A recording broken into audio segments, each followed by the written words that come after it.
তো বন্ধুরা দেখো, আমার স্বামীরে যখন গরমের জন্য অপারেশন করে বাড়ি এনেছিলাম, তো তারপরে যে ড্রেসিং করানোর জন্য ডাক্তার, প্রাইভেট ডাক্তার দেখাচ্ছিলাম। শীতকালে তুমি একটু দেখে সেলাইটা কেরম আছে, ভালো আছে না খারাপ আছে একটু দেখে ড্রেসিং করাচ্ছিলাম। তো ডাক্তার বললো ভালোই আছে। তো 10টা সেলাই করেছিল।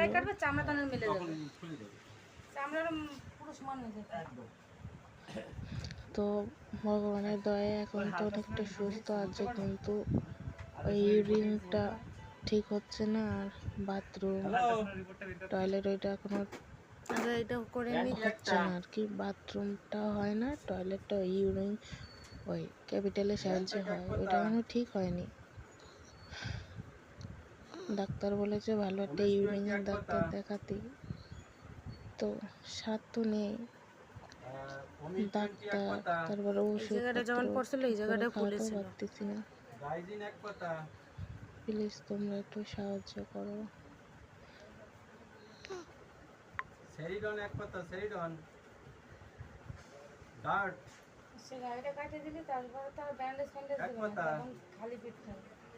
আস্তে আস্তে সিট্রান 500 বসতে হবে, ব্যথা লাগবে। আস্তে আস্তে উঠে না